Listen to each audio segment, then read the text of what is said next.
të luftosh informalitetin, apo të kërkosh nga biznesi deklarimin e të ardhurave ose sigurimin e punonjësve, të paktën duhet të dalësh në terren.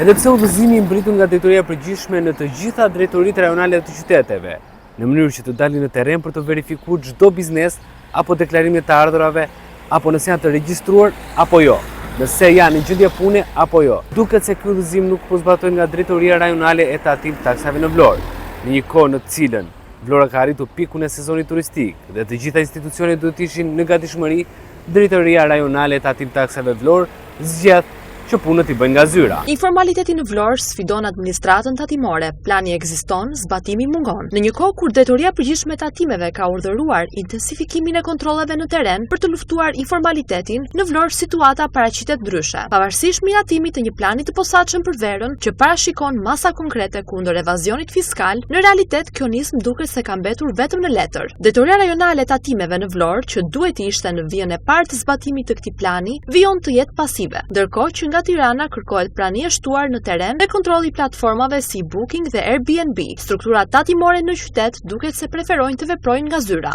Në praktik, në shumë zona të Vlorës, sidomos në Bregdet, informaliteti lulëzon. Bizneset që operojnë pa fatura, pa çmime të afishuara dhe pa kontrata pune. Blu Televizion ka kërkuar një reagim zyrtar nga drejtuesi i Drejtorisë Rajonale të Tatimeve në Vlorë, Bledar Taushani, i cili prej 3 muajsh mban këtë post, por deri më tani nuk ka patur asnjë prenoncim publik nga ana e tij. Dokumenti hartuar nga administrata tatimore parashikon një sër masash, monitorim të platformave të rezervimeve, verifikim të çmimeve të ofruara, kontrolle në terren për subjektet në risk dhe krahasim të dhënave reale me ato të publikuara në rrjet. Gjithashtu parashikohet edhe evidentimi i punonjësve të padeklaruar dhe kontrolli i pagesave reale. Por në Vlorë këto masa nuk po zbatohen. 10 subjekte vijojnë të operojnë në të zezë. Çadra plazhi, shezlong e dhoma me qira ofrohen pa fatura, ndërsa mungesa e kontrolleve shtetërore është evidente. Sipas një dokumenti tjetër të tatimeve, një kamarier duhet të paguhet minimalisht 70.000 lekë në muaj, një recepcionist 63.000 lekë dhe një kuzhinier deri në 140.000 lekë. Megjithatë, realiteti në terren është ndryshe. Punonjësit sezonal shpesh marrin 20-30.000 lekë pa kontrata dhe pa sigurime.